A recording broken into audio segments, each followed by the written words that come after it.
దేవుడిచ్చిన హక్కు పత్రాన్ని ఆదాము అవ్వలు చేసిన అపరాధం వలన వాళ్ళ చేతిలో నుండి జారిపోయినప్పుడు అది ఎవరి స్వాధీనంలోకి వెళ్ళిందంటే సాతాను యొక్క స్వాధీనంలోకి వెళ్ళింది.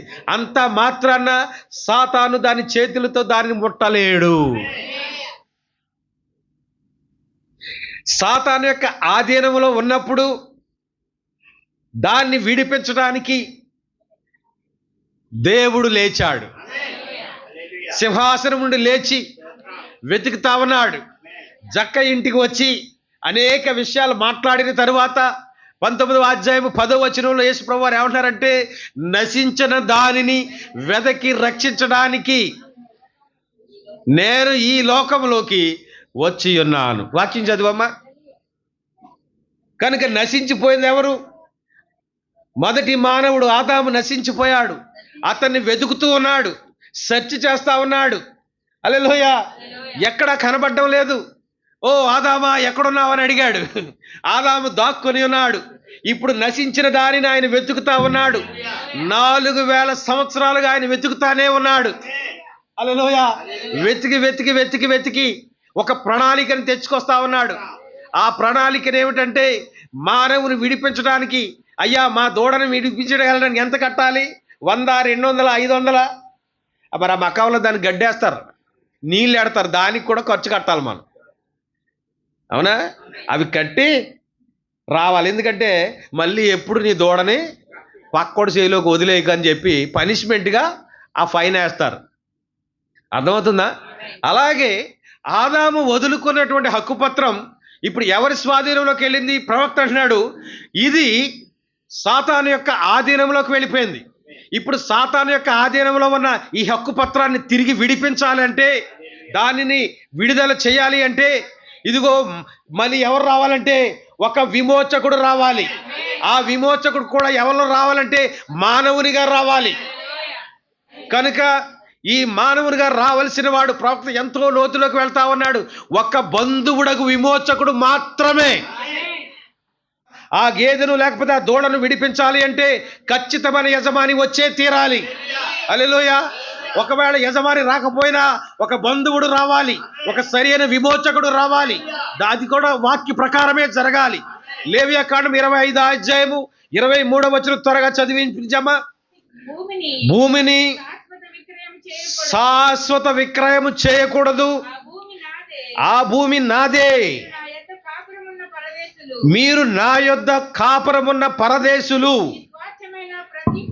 మీ స్వాస్థ్యమైన ప్రతి పొలము మరలా విడిపింపబడినట్లుగా దానిని అమ్ముకొనవలెను.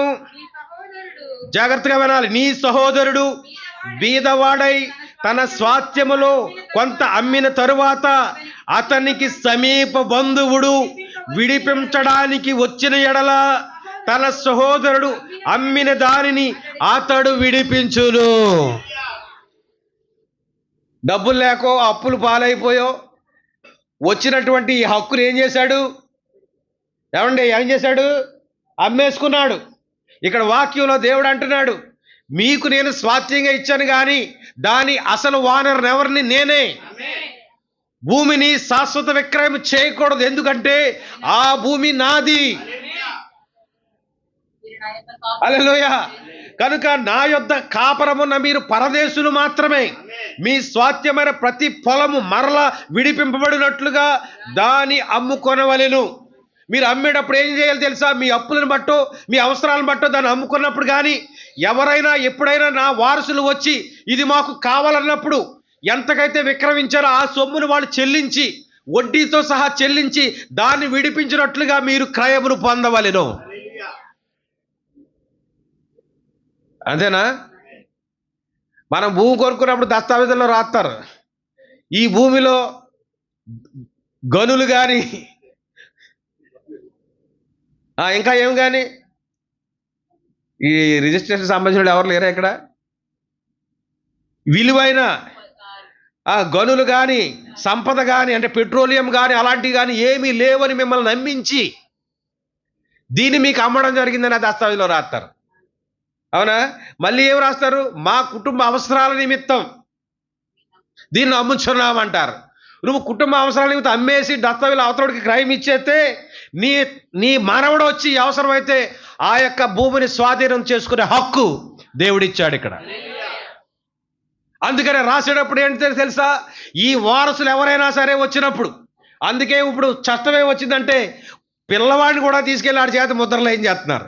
ఎందుకంటే వీడు ఎడిగి పెద్దవాడైనప్పుడు ఈ భూమిని ఆధారం ఎక్కడంటాడు అని చెప్పి. అవునా, వారసులు కూడా వచ్చి సంతకాలు పెట్టిస్తున్నారు ఇప్పుడు. అంటే శాశ్వతంగా క్రయం పొందడానికి మరి చట్టాలు ఇప్పుడు వచ్చాయి.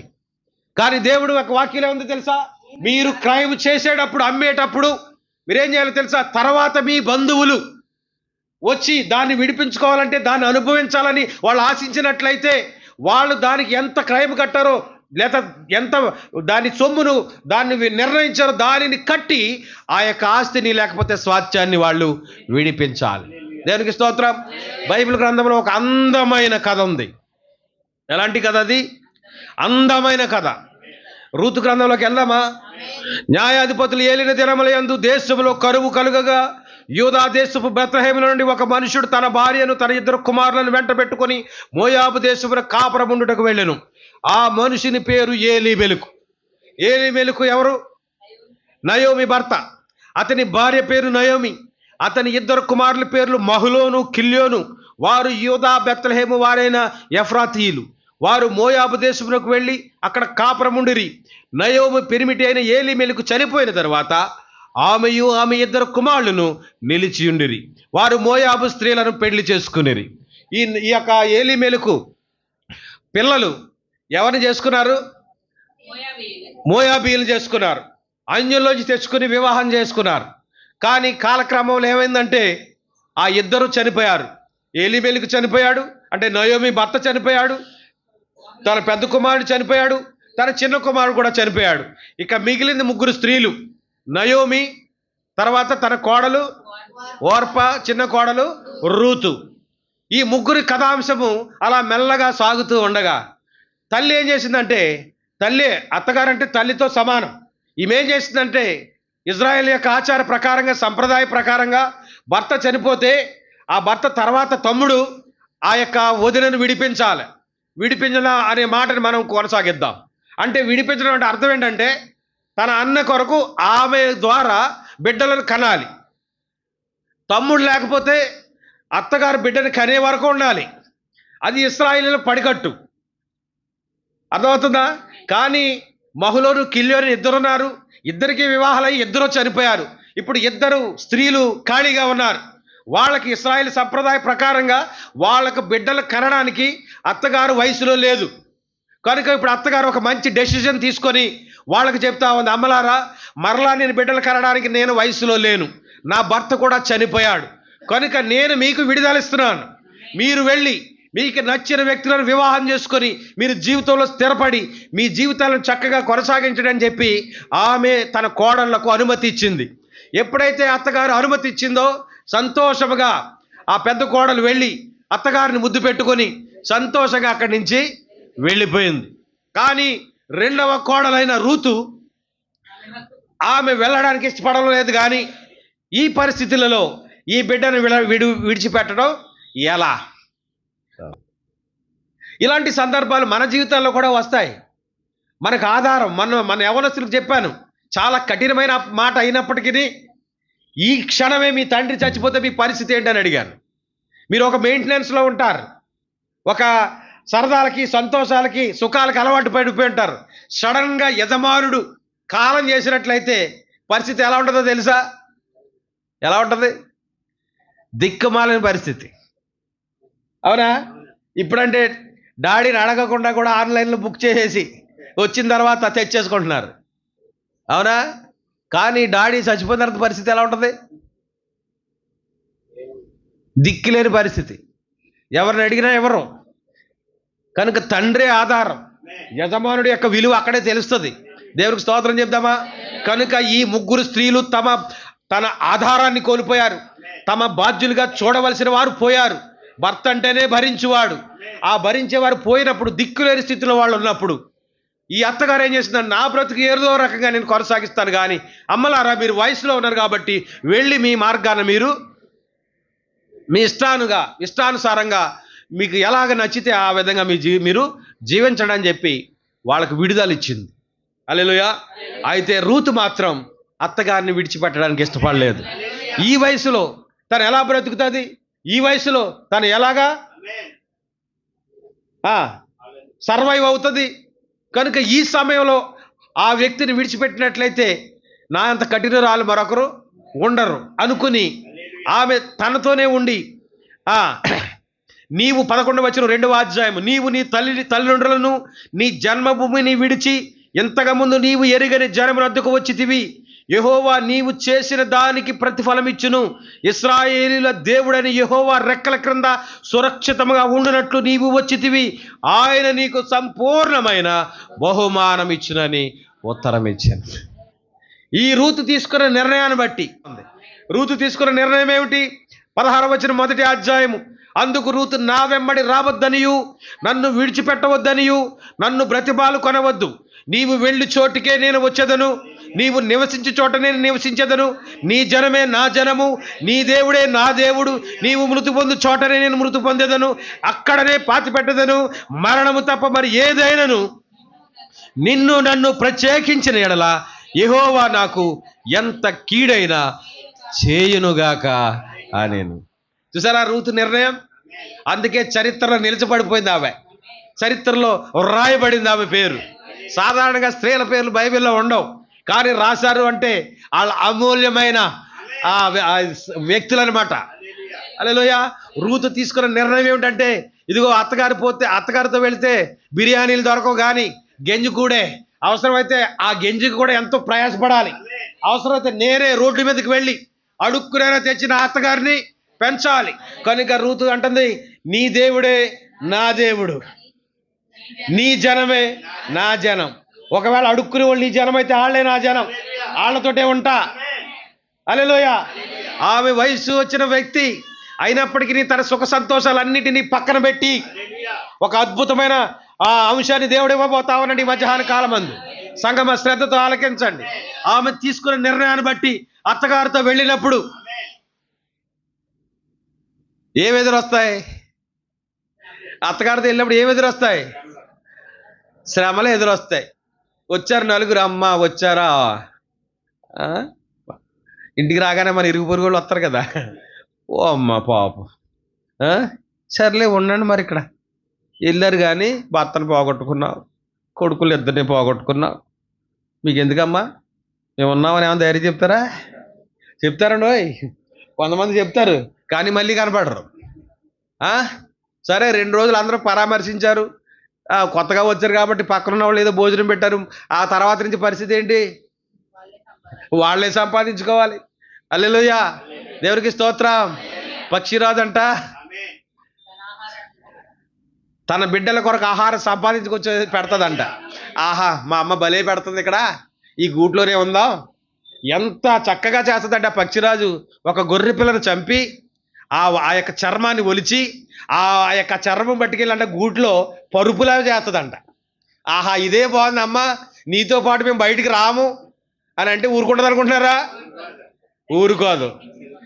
వాటికి తనకు సొంతంగా ఆహారం సంపాదించుకునే వయసు వచ్చినప్పుడు ఒక్క తన్ను తన్నుతుంది. ఆ గూటిలోంచి ఒక్క తన్ను తన్ని తెచ్చుకో, నీ ఆహారం నువ్వే తెచ్చుకో. కానీ మన సంప్రదాయం ఏంటి? మన సంప్రదాయం గురించి నేర్చుకుందామా? సిగ్గుచేటు. 60 సంవత్సరాలు వచ్చిన బాబే పెంచాలి, నీ కొడుకుని బాబే పెంచాలి, నీ కూతురిని బాబే పెంచాలి, నీ మనవడు కూడా బాబే పెంచాలి, మనవడు పుట్టినరోజు కూడా బాబే చేయాలి. మరి నువ్వేం చేస్తావు?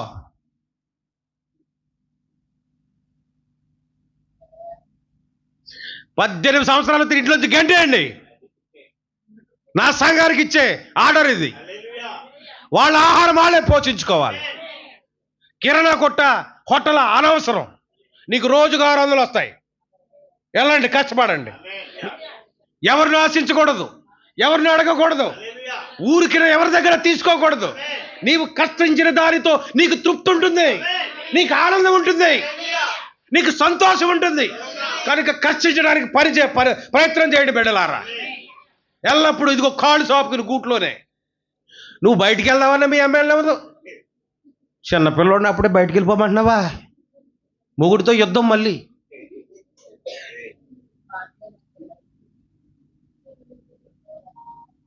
దేవునికి స్తోత్రం. నీకంటే యజమానులు ఉన్నారు కాబట్టి సంపాదించుకొస్తున్నారు. ఈ సహోదరి నయోమికి భర్త లేడు, కొడుకు లేడు, చిన్న కొడుకు లేడు, చాలా దీనా వ్యవస్థ.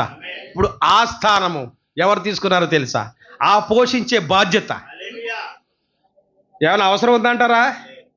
తన తోడుకోలతో పాటు తాను వెళ్ళిపోవాలి, కానీ వెళ్ళలేదు. నీ దేవుడే నా దేవుడు, నీ జనమే నా జనము, నీ వెంట రావద్దనియు నన్ను బతిమాలుకోవద్దు. నీ వెళ్ళి చోటికే నేను వచ్చేదను, నీ ఉండు చోటనే నేనుంటాను, నాకు ఉండడానికి మేడే అక్కర్లేదు. నీవు గుడిసెలో ఉంటే గుడిసెలోనే ఉంటా. దేవునికి స్తోత్రం. అది రూతు యొక్క నిర్ణయం. ఎవరు ఈ రూతు అనుకుంటున్నారు? సంగమా. ప్రవక్త అంటున్నాడు, ఆదామంట బద్ధకస్తుడు అయిపోయాడంట. తను కోల్పోయిన హక్కు పత్రాన్ని కూడా అతను వెతకాలని ఇష్టపడలేదంట. దేవుడు ఎంతో ప్రేమించి తనకు ఒక స్వాస్థ్యాన్ని ఇస్తే ఆ స్వాస్థ్యాన్ని తిరిగి పొందుకునే ప్రయత్నం అతడు చేయలేదు.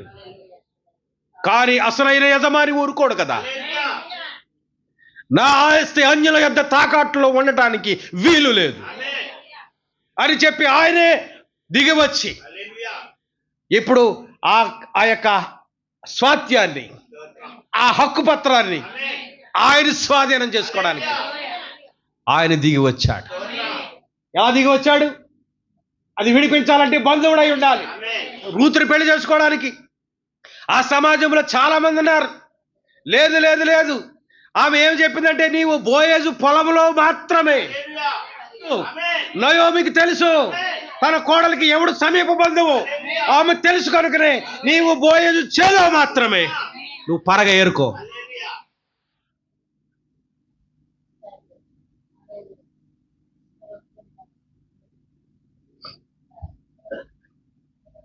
దేవుడు మీతో మాట్లాడుతున్నాడా? ఇప్పుడు ఈ రూత్ ఎక్కడ ఏరుకుంటుంది? పరిగేరుకోవాల్సిన అవసరం ఏంటి?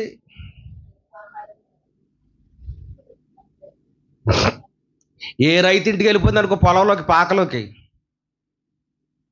నిన్ను ఉంచుకుంటాను నేను, అప్పుడప్పుడు ఏదో పనికి వచ్చినట్టు రా, పబ్లిక్కి అనుమానం రాకుండా నిన్ను నేను చూసుకుంటాను అన్నాడు అనుకోండి, ఎంత బాగుంటుంది చెప్పండి. కొత్త చీరలు, మళ్ళీ బిర్యానీ ఉండి అందరికి పంచి పెడుతుంది. బిర్యానీ ఎక్కడదే పిల్ల, భలే ఉండవే అంటారు, కానీ అది వెళ్ళిపోయిన తర్వాత అంటారు. ఏమంటారో మీకు తెలుసు. కానీ రూతు మోపులు తెచ్చుకోవడానికి ఇష్టపడలేదు, కానీ పరిగిలు ఏరుకుంటాను. ఓ యవనస్తుడా, ఒకసారి వచ్చేయాలి నీకు ఉద్యోగం వచ్చేసాక పెంచేస్తాడు అన్న అమ్మ బాబుని. అప్పుడు వరకు ఖాళీగానే ఉంటాడు తప్ప ఏ పని చేయడు. నువ్వు పరిగెరటం నేర్చుకుంటే, నువ్వు ఏరడానికి నువ్వు వంగితే 600 500 రోజుకి నువ్వు కూలి అనగా జీతం కొరకు నువ్వు పని చేయగలిగితే దేవుడు నిన్ను చూస్తాడు. నీ కష్టాన్ని చూసి దేవుడు ఏం చేస్తాడో తెలుసా? ఆశీర్వదిస్తాడు. నా బ్రతుకు ఎలా అయిపోయిందో తెలుసా? చాలామంది అనుకుంటున్నారు రెడ్ కార్పెట్ మీద లైఫ్ అనుకుంటున్నారు. కాదు కాదు కాదు, చాలా దీనావస్థలోకి వెళ్ళిపోయాను. నేను గూట్లో ఉన్న పక్షిరాజు పిల్లలాగా ఉన్నాను. నా తండ్రి పెడుతున్నాడు, అప్పులు చేసిన ఆయనే తీరుస్తున్నాడు. ఇంకా నేను బయటికి వెళ్ళి కష్టపడవలసిన పనే ఉంటుంది, ఉద్యోగం చేయవలసిన పనే ఉంటుంది. లాస్ట్కి ఎంత దీనావస్థకు వచ్చేసిందంటే ఎంతకాలం పెంచుతాడు? వ్యాన్ నడుపుకొని కుటుంబాన్ని పోషించాల్సిన పరిస్థితి వచ్చేసింది. వింటున్నారా? అదే పరిగెరటం అంటే. వ్యాన్ నడిపితే ఏమన్నా వేలు ఇచ్చేస్తారా? రావులపాలెం ఒక వ్యక్తిని తీసుకెళ్తే 30 రూపాయలు ఇచ్చేవారు. 15 మంది ఎక్కడానికి 2 గంటలు వెయిట్ చేయాలి. అక్కడ 2 గంటలు వెయిట్ చేసి రావులపాలెం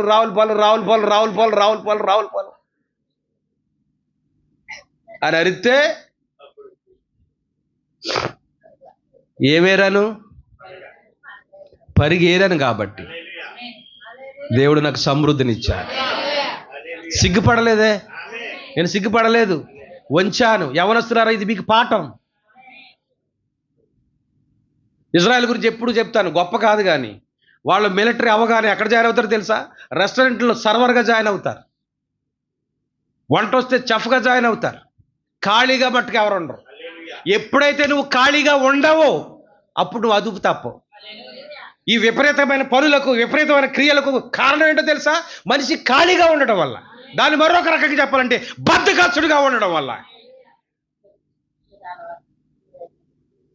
ఏ పని చేయకపోవడం వల్ల.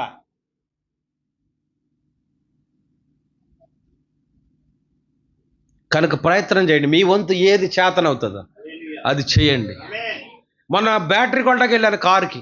టైం తీసుకుంటాను అనుకోవద్దు. అక్కడ 2 అమ్మాయిలు పని చేస్తున్నారు కంప్యూటర్లో. అడిగాను వాళ్ళని, నువ్వు ఎక్కడి నుంచి వస్తున్నావు అమ్మాయి? వేమవరం నుంచి వస్తున్నావు. వేమవరం నుంచి వచ్చి ఎదరపిల్ల పని చేస్తున్నా అమ్మాయి. నువ్వు ఎక్కడి నుంచి చేస్తావమ్మా? చల్లపల్లి దగ్గర ఏదో పేట చెప్పింది. అక్కడి నుంచి వచ్చాడు, అక్కడ కంప్యూటర్ ఆపరేట్ చేస్తారు. ఎంత ఇస్తున్నారమ్మా? 15,000 ఇస్తున్నారు. God bless you. వెతికితే దొరికితే. ఇంట్లో కూకుంటే ఆవిడకొచ్చి ఇచ్చేస్తాడు ఉద్యోగం మీకు. నువ్వు చిన్నదో పెద్దదో చేయడానికి ఇష్టపడు, ప్రార్థన చేయి, దేవుడు నిన్ను ఆశీర్వదిస్తాడు. దావీదు ఒక్క రోజులోనే సింహాసనంలో కూర్చోలే. దావీదును దేవుడు అంతకంతకు వర్ధిల్లింపజేయడు. ఎందుకంటే తన నమ్మకాన్ని చూశాడు. సంగమా, ఇప్పుడు స్వాస్థ్యం నీకు కావాలంటే దేవుడు ఒక్కసారి నీకు ఇచ్చేయడు స్వాస్థ్యాన్ని. నిన్ను పరిశీలిస్తాడు, నిన్ను పరీక్షిస్తాడు. నిజానికి నువ్వు వారసురాలు అయినప్పటికీ, వారసుడు అయినప్పటికీ, లోకాసు వార్త ఒక కుమారుడు కనబడతాడు. తండ్రి తన కుమారుడిని అమితంగా ప్రేమించాడు. ఆ ప్రేమను ఆధారం చేసుకుని కొడుకెళ్ళి, నాకు ఆస్తిలో రావలసిన భాగాన్ని నాకు ఇచ్చేయమన్నాడు. పట్టుకోవాలి ప్రతి సందర్భాన్ని. తండ్రి ఏమన్నా వెనుకాడలేదే. కొడుకు అడిగాడు, కాదనలేదు, ఇచ్చేశాడు. కానీ దాన్ని ఉపయోగించుకున్నాడా?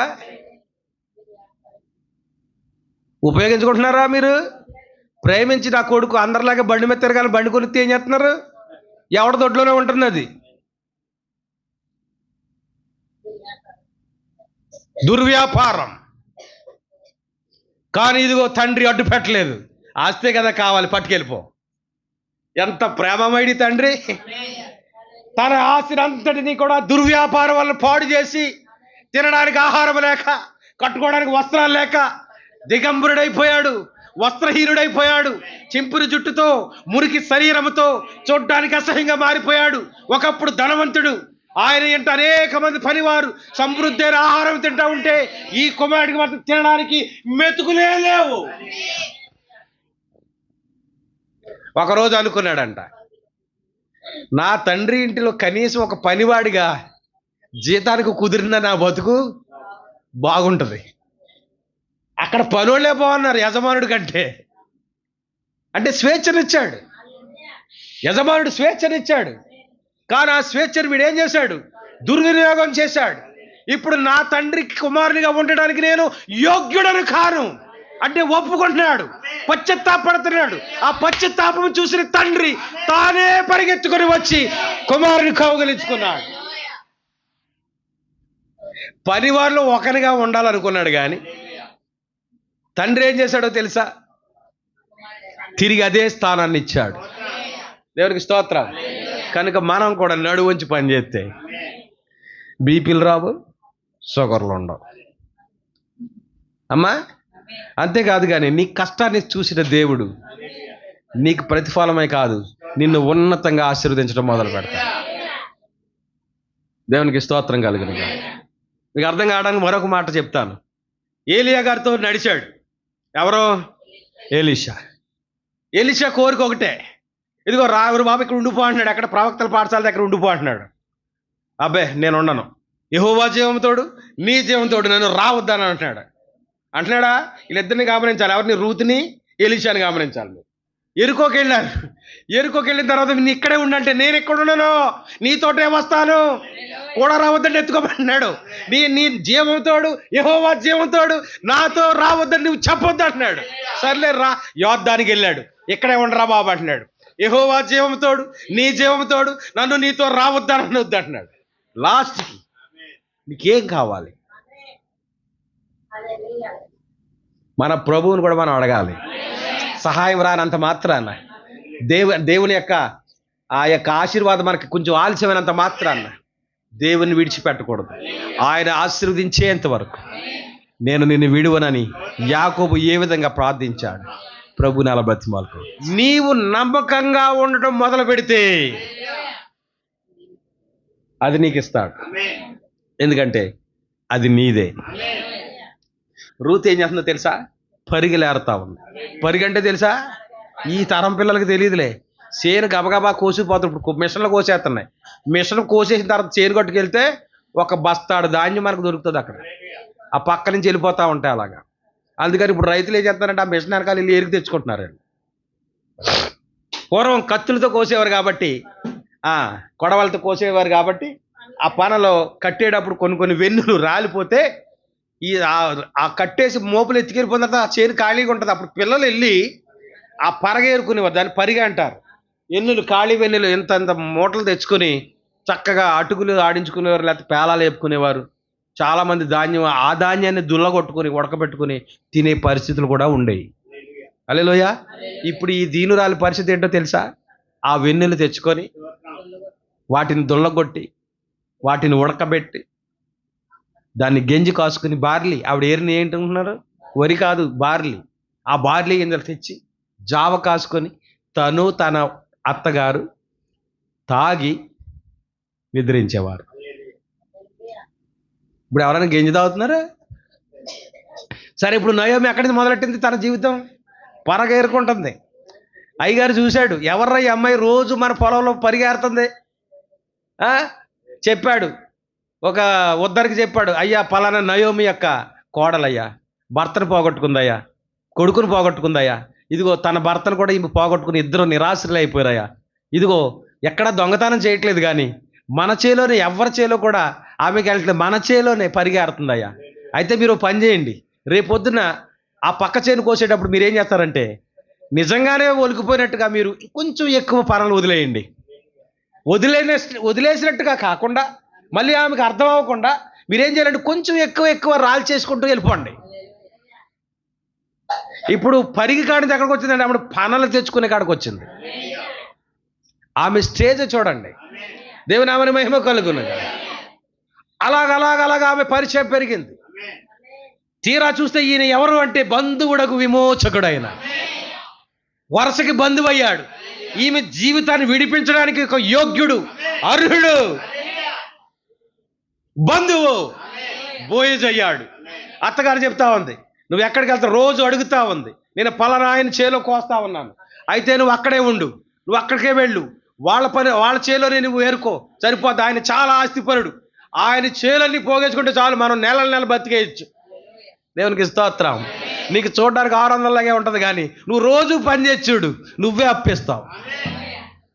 ఇంట్లోనే కాళ్ళు చేపలు కూకుంటే ఏమవుతుంది? హల్లెలూయా. కనుక దేవునికి స్తోత్రం.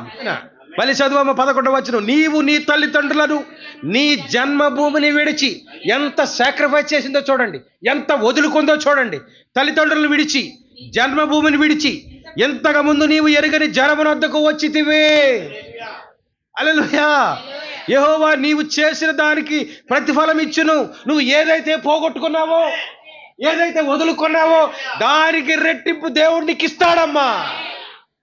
ఇశ్రాయేలు దేవుడని యెహోవా రెక్కల కింద సురక్షితంగా ఉండినట్లు నీవు వచ్చితివి, ఆయన నీకు సంపూర్ణమైన బహుమానము ఇచ్చునని ఉత్తరం ఇచ్చాను.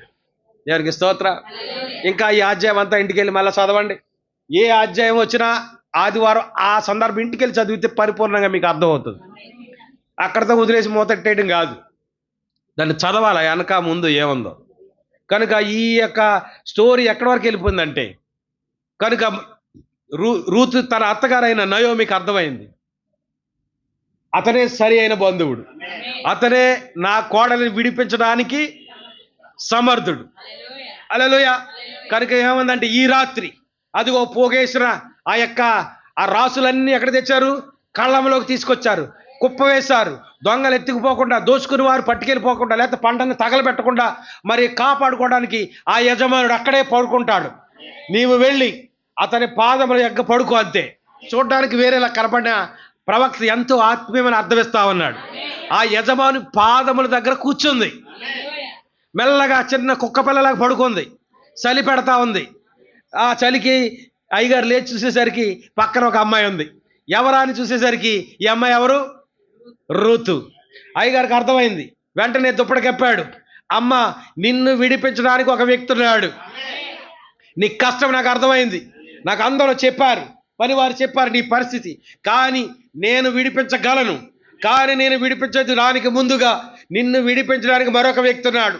అతడు విడిపించనట్లయితే అప్పుడు నేను విడిపిస్తా. 3వ అధ్యాయం 11వ వచనం చదువుతున్నాను. కుమారి, భయపడకము, నీవు చెప్పినదంతయు నీకు చేసేదను. నీవు యోగ్యురాలవని నా జనులందరూ ఎరుగుదురు. నేను నిన్ను విడిపింపగలవాడనను మాట వాస్తవమే. అయితే నీకు నాకంటే సమీపమైన బంధువుడు ఒకడున్నాడు. ఈ రాత్రి ఉండుము. ఉదయమున అతడు నీకు బంధువుని ధర్మము జరిపిన ఎడల సరి, అతడు విడిపింపవచ్చును. నీవు బంధువుని ధర్మము జరుపుటకు అతనికి ఇష్టము లేకపోయిన ఎడల యెహోవా జీవముతోడు నేనే నీకు బంధువుని ధర్మము జరిపెదను. ఉదయం వరకు పండుకొనుమని చెప్పాను. కాబట్టి ఆమె ఉదయం వరకు అతని కాళ్ళ యొద్ద పండుకొని ఒకరినొకడు గుర్తించుపాటి వెలుగు రాకముందే లేచెను. అప్పుడు అతడు ఆ స్త్రీ కాళ్ళమునకు వచ్చిన సంగతి తెలియజేయకూడని చెప్పాను. మరియు అతడు, నీవు వేసుకొనిన దుప్పటి తెచ్చి పట్టుకొనుమని చెప్పగా ఆమె దాన్ని పట్టెను. అతడు 6 కొలల యవనలను కొలిచి ఆమె భుజము మీద నుంచగా ఆమె పురములోనికి వెళ్ళెను. ఈ సందర్భం అంతా చదువుతుంటే ఆ రూతు యొక్క హృదయ స్థితి, ఆ రూతు యొక్క క్యారెక్టర్, గుణగణాలు, లక్షణాలు మనకు కనబడతా ఉంటాయి. ఆమె యోగ్యురాలు, ఎలాంటి చెడుగు కానీ ఆ బోయజు ఇంకా డీప్గా చదువుకుంటూ వెళితే అధ్యాయము ఆ బోయజు ఆ పని వారికి ఆజ్ఞాపించాడు, ఇదిగో ఆ స్త్రీ దీనురాలుగా పరగలేరుకుంటుందని ఎవరైనా చులకనగా మాట్లాడతారేమో జాగ్రత్త. ఆమెతో ఎవరు కూడా మీరు వేళాకోళం ఆడడానికి వీలు లేదని ఆజ్ఞాపించాడు. దేవుడు ఏమన్నాడో తెలుసా? నిన్ను బట్టి ఆయన ఎవరికి ఆజ్ఞాపిస్తాడంట? ఆయన దూతలకు ఆజ్ఞాపిస్తాడంట. నీ ప్రవర్తనను బట్టి, నీ యొక్క క్రియను బట్టి, నీ యథార్థతను బట్టి. హల్లెలూయా. దేవుడు నిన్ను ఎక్కడికి నడిపిస్తాడంటే, సాత్వికులు ధన్యులు, వారు భూలోకమును స్వతంత్రించుకొందురు. ఇదిగో ఆ సాత్వికం ఇక్కడ చూపెడతా ఉంది. అవునా? మనం చెప్పాను కదా, సాధువు అయినట్టు, మృదువైనట్టు, గుణం అనే అక్షయాలంకారం నా నోరునే పడుతుంది కానీ మీ గుండెల్లోకి అస్సలు నాటుకోవట్లేదు.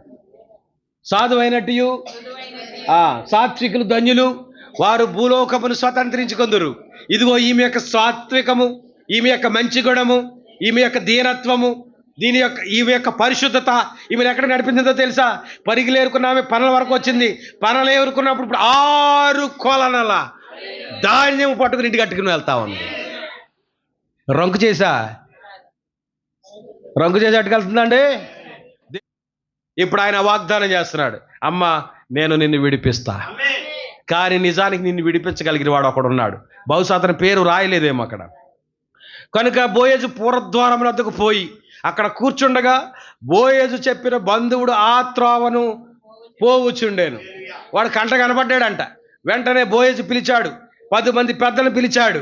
ఓరబ్బాయి ఇలా రా, ఇక్కడ కూర్చోమని చెప్పి బోయజు ఆ ఊరి పెద్దలను 10 మందిని పిలుచుకొని అక్కడ కూర్చోమని చెప్పగా వారును కూర్చుండిరి. అతడు మోయాబు దేశం నుండి తిరిగి వచ్చిన నయోమి మన సహోదరుని ఏలీమెలకు కలిగిన భూభాగమును అమ్మివేయుచున్నది కనుక.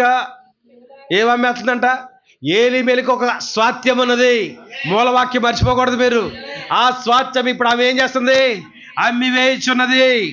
చదువమ్మా నువ్వు గట్టిగా.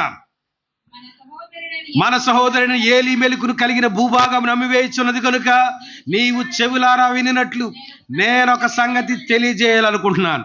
ఈ పురనివాసుల ఎదుటను, నా జనుల ఎదుటను, పెద్దల ఎదుటను ఈ భూమిని సంపాదించుకొనుము. ఏమనగా దానిని విడిపించుటకు నీవు ఒప్పుకొనిన ఎడల విడిపింపము, దాన్ని విడిపింపనొల్లని ఎడల అది స్పష్టముగా నాతో చెప్పు. నీవు గాక దాన్ని విడిపింపవలసిన బంధువుడు ఎవడును లేడు, నీ తర్వాత వాడును నేనే అని బంధువునితో చెప్పాను. అందుకు అతడు, నేను విడిపించదా అనేను. బోయజు, నీవు నయోమి చేతి నుండి ఆ పొలమును సంపాదించు దినమున చనిపోయిన వాని పేరట అతని స్వాస్థ్యమును స్థిరపరచునట్లు చనిపోయిన వాని భార్య అయిన రూతు అను మోయాబీయుల యొద్ద నుండి నీవు దానిని సంపాదించవలెనని చెప్పగా. ఇక్కడ లింక్ ఎట్టాడు. పొలవంట్లోకి ముందుకొచ్చాడు అయ్యారు. ఏలిమెలికి ఆస్తి స్వాస్థ్యం ఉంది, దాన్ని విడిపించగలిగిన వాడు నువ్వే. దానికి ఎంత వేల ఉంటుందో తెలియదు, అది కట్టేసి విడిపించుకోవాలంటే పొలం ఉందా, ఓ 10,000 ఉంటుంది మా అయితే. 10,000 ఎట్టి నా పేరెంట్ చేంజ్ చేసుకుంటే ఇప్పుడు ₹1,00,00,000 అంటే ఎకరం. అమ్మేసుకొచ్చానే ముందుకు వచ్చేసాడు అయ్య గారు. కానీ ఆయన పెట్టిన ఇంకేంటి, ఆ పొలం ఎవరిది? ఎవరిది? రూతుది. ఆ పొలంతో పాటు నువ్వు ఎవరు విడిపించాలి? ఆ పొలం నీకు ఎప్పుడు చెందుతుంది అంటే నీవు రూతుని విడిపించినప్పుడే. అనేసరికి మనోడు ఆశలన్నీ భంగం అయిపోయాయి, అడి ఆశలు అయిపోయాయి. ఆ బంధువుడు, నేను దానిని విడిపించుకొనలేను, నా స్వాస్థ్యమును పోగొట్టుకుందునేమో, నేను దాన్ని విడిపించలేను గనుక నీవే నాకు ప్రతిగా బంధువుని ధర్మము జరిగించుమని చెప్పాను. ఇప్పుడు అతడు స్వయంగా తన నోటితో చెప్తున్నాడు, ఆమెను నేను విడిపించలే, ఆస్తి అయితే తీసుకుంటాను కానీ ఆమెను పోషించే బాధ్యత నేను. ఇలా లేరా?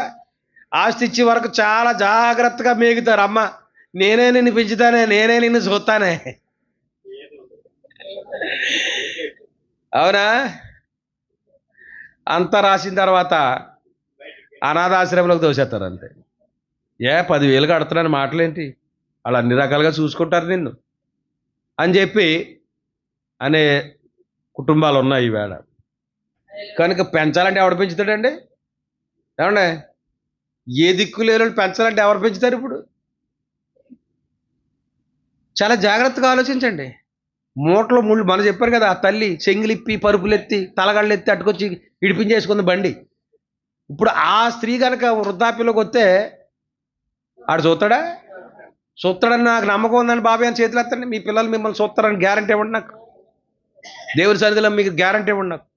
అయ్యో బాబోయ్, ఆడికి అక్కర్లేకపోయినా సరే పుట్టినరోజులు, ఆడికి మంచి చెడ్డ తెలియని వయసులోనే పుట్టినరోజులు. ఎంత పుట్టినరోజులు? డీజేలు ఎట్టేసి, బుడగలు ఎట్టేసి, ఫ్లెక్స్లు ఎట్టేసి, టెంట్లు వేసేసి, బిర్యానీలు వండేసి, బేకలు తెచ్చేసి. వీడు అడిగాడా? నీ గొప్ప కోసం చేస్తున్నావు, కానీ నువ్వు మంచం ఎక్కిన తర్వాత డీజేలు వాయిస్తారు.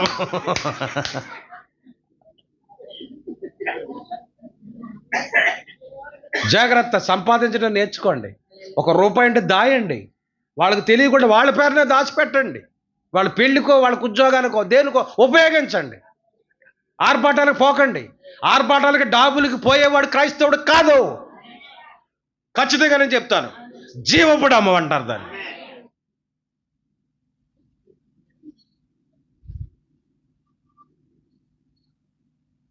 అప్పుడప్పుడు మరి దేవుడే వేస్తున్నాడు సొరకలు, నేను ఇట్లా వేయట్లేదు. నేను వాక్యంలోనే వద్దాం అనుకుంటున్నాను కానీ మధ్య మధ్యలో మీకు సొరకలు వేపిస్తున్నాడు దేవుడు. కనుక ఇప్పుడు ఈవిని విడిపించేవారు ఎవరు? రైట్ వచ్చింది, ఇప్పుడు ఈయనకి హక్కు వచ్చింది. ఇప్పుడు ధైర్యంగా అయితే నువ్వు విడిపించవు కాబట్టి రా, చెప్పు పట్టుకొచ్చి ఎక్కడెట్టాలి? ఒకడు తన చెప్పు తీసి తన పొరుగు వారికి ఇచ్చుటయే ఈ పని ఇశ్రాయేలులో ప్రమాణముగా ఎంచబడును. ప్రమాణం అప్పు ఒట్టే. ఇక నువ్వు మళ్ళీ నాకు హక్కు ఉంది, నాకు వాటా ఉందని వస్తావేమో, కనుక నువ్వు ఇక్కడ నాకు పెద్దల సమక్షంలో నువ్వు ఒట్టేయి. ఆ ఒట్టి ఎలాగంటే ఆడు చెప్పు తీసి ఇవ్వాలన్నమాట. అదే రుజువు. దేవునికి స్తోత్రం. దీనికి చాలా ఆత్మీయ అర్థాలు ఉన్నాయి, తర్వాత చెప్పుకుందాం. బోయజు ఏలిమెలకు కలిగిన యావత్తును, కిల్యోనుకును మహ్లోనుకు కలిగిన యావత్తును నయోమి చేతి నుండి సంపాదించుతునని నేనెందుకు మీరు ఈ దినమున సాక్షులై ఉన్నారు. మరియు చనిపోయిన వారి పేరట అతని స్వాస్థ్యమును స్థిరపరచినట్లును, చనిపోయిన వారి పేరు అతని సహోదరుల నుండి అతని స్థలం యొక్క ద్వారము నుండి కొట్టివేయబడక ఉండునట్లు నేను మహలోను భార్య అయిన రూతును మోయాబీయురాలిని సంపాదించుకొని పెళ్లి చేసుకొనుచున్నాను. సంగమా, ఈ మధ్యాహ్నకాలం మీరు పట్టుకోవాల్సింది ఒకటే, ఎక్కడి నుంచి ఎక్కడికి వెళ్ళింది ఆమె జీవితం? పరిగ నుండి ధనవంతునికి భార్య అయిపోయింది. ఇందులో ఎక్కడైనా స్వార్థం కనపడుతుందా? ఆమె కష్టపడి ఆ స్థానాన్ని సంపాదించుకుంది. ఆమె దీనత్వం, ఆమె మంచితనము, ఆమె సాత్వికము, ఆ యొక్క పనివారు బోయజు దగ్గర పొగడలేదంటారా? తన దీనత్వము, పరిగ నుండి పర నుండి కొంచాల ధాన్యం వరకు, కొంచాల ధాన్యం నుండి ఆ ఆస్తికే వారసురాలు అయిపోయింది. అడుగు వాటికంటే, ఊహించు వాటికంటే అధికముగా చేయగలిగిన దేవుడు. ఇది యేసుక్రీస్తు చేతిలో ఉన్న ఆ యొక్క హక్కు పత్రం మరలా నీవు పొందుకోవాలంటే, ఆ స్వాస్థ్యమును నీవు అనుభవించాలి అంటే దేవుడు నీలో కోరేది నమ్మకత్వం. ఈ సలహాలు ఇవ్వలేదు అనుకుంటున్నారా? బోయజ్కి ఇచ్చారు. చాలా మంచిదండి అమ్మాయి. భర్త అంటే కోల్పోయింది కానీ, అత్తగారంటే పేదరాలు కానీ, ఆమె సుగుణవంతురాలు. ఎంతో తెలివితో సంసారాన్ని ఈడ్చుకొచ్చిందని వాళ్ళు చెప్పలేదు అనుకుంటారా? వాళ్ళు చెప్పుటని బట్టే ఆమె పట్ల శ్రద్ధ కలిగింది బోయజ్ కానీ నేను అనుకుంటున్నాను. హల్లెలూయా. ఈ పనివారు ఎవరు? ఈ పనివారు ఎవరు? పొలంలో పనివారు ఎవరు? సేవకుల ప్రార్థన, విశ్వాసుల ప్రార్థన. అందుకే నీ కొరకు ఏం చేయాలి? విజ్ఞాపన చేస్తారు ఎవరొకరు. ఆ విజ్ఞాపన దేవుడు విని ఆయన స్వాస్థ్యాన్ని నీకు ఇస్తాడు. దేవుని స్వాస్థ్యం నీకు వచ్చిందంటే గొప్ప నీది కాదు, కానీ దేవుని ఎప్పుడు నువ్వు గుర్తించుకోవు. ఒకరి ప్రార్థనని నిలబెట్టిందంటే నువ్వు నమ్ముతావా? ఒకడు ప్రార్థన నువ్వు ఈ విధంగా సంతోషంగా ఉండగలుగుతున్నావంటే, ఒకరి ప్రార్థన నిన్ను ఆనందంగా ఉంచగలుగుతుందంటే, ఒకరి ప్రార్థన నిన్ను ఆశీర్వాదం నడిపించిందంటే నువ్వు నమ్మగలుగుతున్నావా? ఖచ్చితంగా నీ ఆశీర్వాదం వెనుక ఒకని ప్రార్థన ఉన్నదని నేను ఖచ్చితంగా చెప్తాను.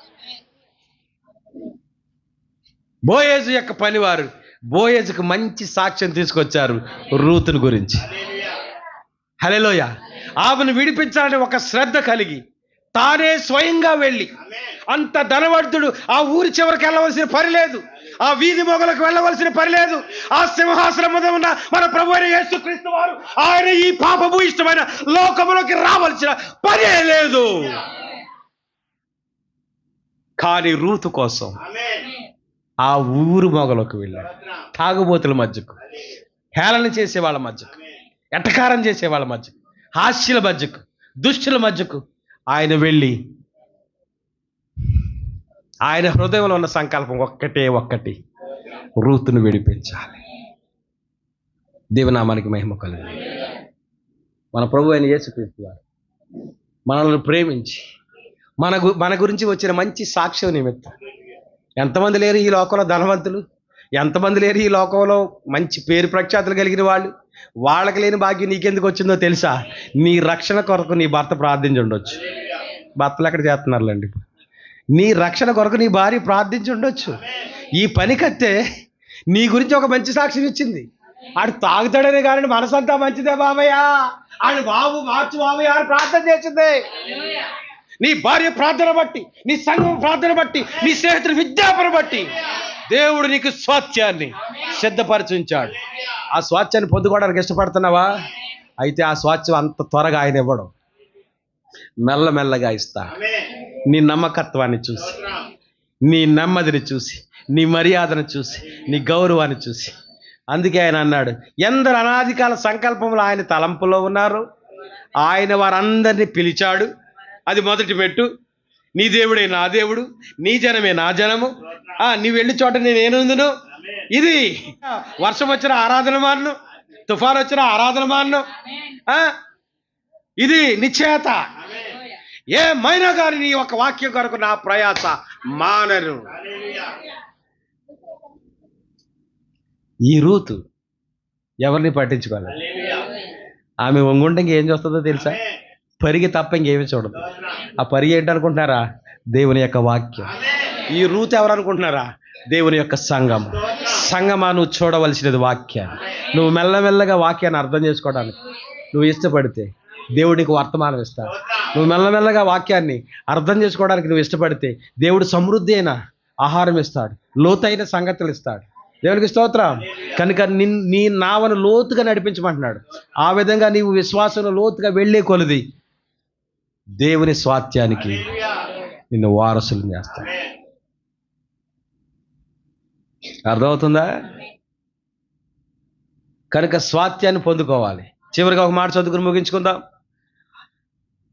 ఎఫెసీ పత్రిక 5వ అధ్యాయం 27వ వచనం. లేకపోతే అటువలే క్రీస్తు కూడా సంఘమును ప్రేమించి అది కళంకమైనను ముడత అయినను అట్టిది మరి ఏదైనను లేక పరిశుద్ధమైనది గాను నిర్దోషమైనది గాను మహిమ గల సంఘము గాను ఆయన తన ఎదుట దాన్ని నిలబెట్టుకొనవలెనని వాక్యముతో ఉదక స్నానము చేత దానిని పవిత్రపరిచి పరిశుద్ధపరచుటకై దాని కొరకు తన్ను తాను అప్పగించుకొని. ఇప్పుడు ఆదాము ఏం చేయాలి?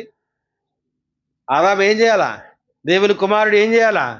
ఇదిగో వాక్యముతో స్నానం చేయాలి. ఏం చేయాలా? వాక్యముతో స్నానం చేయాలి. ప్రవక్త చాలా లోతుకెళ్ళాడు. బట్టలు ఉతుకుతారు కదా అందరూను, అవును బట్టలు ఉతుకుతారు కదా. మేము ఉతికిన బట్ట తెల్లగా రాదేటంటే నాని గారు, మీరు ఉతికితేనే తెల్లగా ఎందుకు వస్తుందో ఒకసారి చెప్పండి. చెప్పండి, నిజం చెప్పండి. మేము ఎంతసేపు ఉతుకున్నా తెల్లగా రాదు. మీరు ఉతికితే తెల్లగా ఎందుకు వస్తుంది? ఏదో వాడుతున్నారు, బ్లీచ్ వాడుతున్నారు, క్లోరెక్స్ వాడుతున్నారు. యోహాను పత్రిక, మనము మన పాపములను ఒప్పుకొని ఎడల ఆయన నమ్మదగిన వాడును నీతిమంతుడు కనుక ఆయన మనలను సమస్త దుర్నీతి నుండి మనల్ని ఏం చేస్తాడంట? పవిత్రులుగా చేయి. సమస్త దుర్నీతి నుండి మనల్ని విడిపించి పవిత్రులుగా చేయి. కనుక మన పాపం అనే మరక, మన అవిధేయత అనే డాగు, వీటన్నిటినీ కూడా కడిగేది, పవిత్రపరిచేది యేసుక్రీస్తు యొక్క రక్తం. హల్లెలూయా. ఒక్కసారి డాగ్ అయితే ఇంక మళ్ళీ అవదంటారా? అవుతుందే. బాప్తిజం పొందిన తర్వాత నుంచి మళ్ళీ ఇంకేం డాగులు అంటుకోలేదా మీకు? మరి ఇప్పుడు ఏం కడుగుతాయి? ఇంకో కారం ఉంది అక్కడ. ఇదిగో వాక్యం. వాక్యమను ఉదక స్నానం అన్నాడు. ఏమన్నాడు అక్కడ? వాక్యమను. చదువు మళ్ళీ, మూసేసావు. వాక్యముతో ఉదక స్నానం. ఉదక స్నానం అంటే ఎలా ఉంటుంది చెప్పండి? ఉదకం అంటే నీరు. వాక్యంతో నువ్వేం చేయాలా? ఉదక స్నానం చేయాలా. వాక్యమనే నీటితో స్నానం చేస్తున్నారా? బుధవారం ఏం చెప్తున్నారు? వాక్యం చెప్తున్నారా? పిట్టకథలు చెప్తున్నారా? మరి బుధవారం ఎంతమంది ఎందుకు రారు? శనివారం ఏం చెప్తున్నారు? వాక్యమైనా చెప్తుంటా, మరి శనివారం ఎందుకు రారు? అంటే ఆదివారం చెప్తున్నారా వాక్యం? దినదినము నువ్వు వాక్యం చేత ఏం చేయాలో తెలుసా? ఇక్కడ ఇవ్వబడే వాక్యం నిన్ను శుద్ధి చేస్తుంది, నిన్ను సరి చేస్తుంది. కళంకమైనను, ఎఫెసీ పత్రిక 5వ అధ్యాయంలోకి వెళ్ళిపోతే, కళంకమైనను, ముడతైనను, అట్టిది మరి ఏదైనను లేక పరిశుద్ధమైనది గాను నిర్దోషమైనది గాను మహిమ గల సంఘం. అందుకే ఆయన పిలిచిన వారిని నీతిమంతులుగా తీరుస్తాడంట, నీతిమంతులుగా తీర్చిన వారిని మహిమపరుస్తాడంట. మహిమపరచడం అంటే కిరీటం పెడతాడు. ఈ తప్పిపోయిన కుమారుని తండ్రి ఏం పెట్టాడు? కొత్త వస్త్రాలు ఇచ్చాడు, పాదరక్షలు ఇచ్చాడు, రింగ్ ఇచ్చాడు, కిరీటం పెట్టాడు. ఆయన పోగొట్టుకున్న స్థానాన్ని మళ్ళీ ఇచ్చాడు. హల్లెలూయా. అది దేవుని యొక్క ప్రణాళిక. కనుక ఇవన్నీ నీకు రావాలి అంటే మొదట నా రాజ్యమును, నీతిని వెతకండి, అప్పుడు అవన్నీ కూడా మీకు అనుగ్రహించబడండి. దేవుడి కొద్ది మాటలు దీవించునుగాక. లేచి నిలబడండి. God bless you all.